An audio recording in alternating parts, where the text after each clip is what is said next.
Qingque is a character that hasn't really had that much spotlight up until recently, and the upcoming release of Fu Xuan and Lynx is going to make her even better.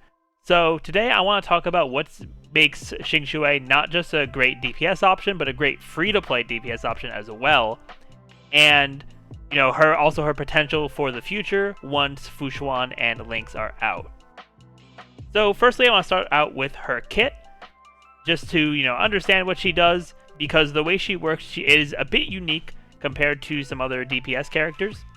So Qingque, firstly, normally I start out with like their skill and work downwards, but I'm actually gonna start with her talent, because her talent is the main crux of what she does. So her talent makes it so that at the beginning of any ally's turn, she'll draw 1 jade tile, and she can hold up to 4 tiles at a time. And every time she draws, you're looking to get 4 tiles of the same suit. So think of the tiles like like a normal deck of cards. And if you do get 4 tiles of the same suit, it will change her basic attack to an enhanced basic attack, and it'll make her skill unusable for the rest of that turn once you hit the 4 tiles. And it also does give her a nice attack increase as well when you do get the 4 tiles of the same suit, so that is very good there. But her talent is very important for how her kit works. So for her enhanced basic attack, it'll damage a single enemy plus adjacent enemies. And one thing to note with this enhanced basic attack is that it does not regenerate skill points unless you have her at E6. Her E6 ability is that she does regenerate a skill point off of her enhanced basic attack, so definitely do keep that in mind. Then her skill will allow her to draw 2 tiles, and every time you use her skill, it'll increase her damage for up to 4 times in the turn, and it only lasts for 1 turn as well. And this is also important because if you don't get the 4 of the same suit for the tiles, you can use your skill again if you have enough skill points.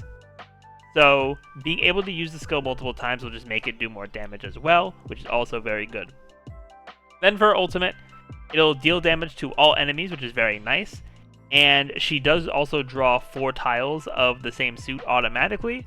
So, doing her ultimate after you do her enhanced basic attack can also be very good, so that you can guarantee an enhanced basic attack for the next turn. So definitely very good stuff from her ultimate.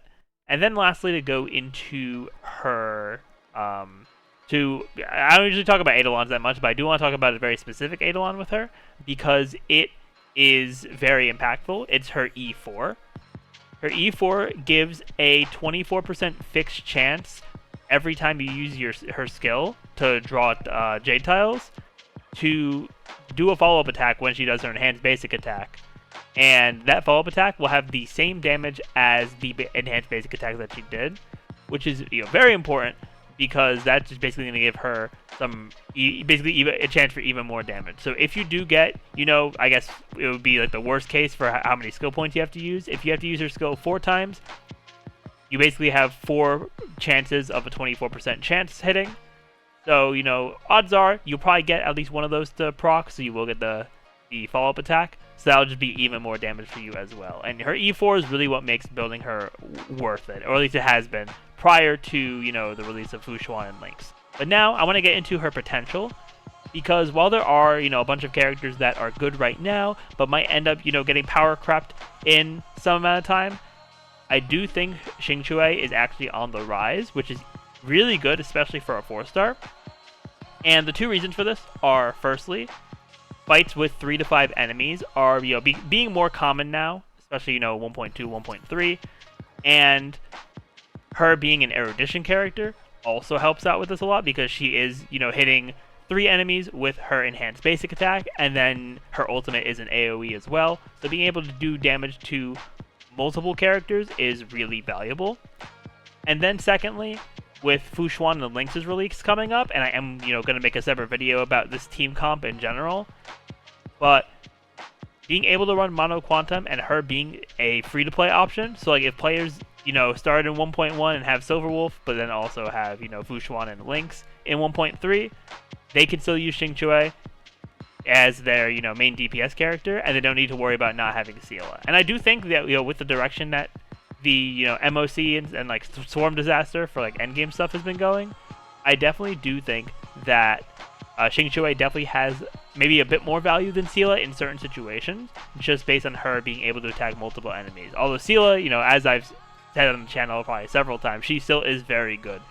It's just that single target is not as efficient as multi-target in a lot of situations right now. But we'll see how the game changes.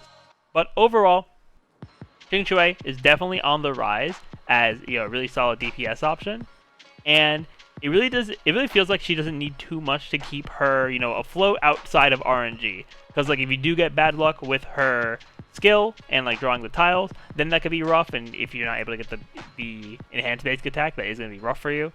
But if you are able to get it, and also her having the ultimate giving her 4 of the same suit tiles for free, definitely does help. But yeah, I definitely am interested to see what you all think of Qingque in the comments down below. But with that, I'm going to end off here. Thank you all for watching. If you enjoyed, definitely be sure to leave a like, comment, subscribe to the channel, and ring that notification bell. But with that, I will see you all next time.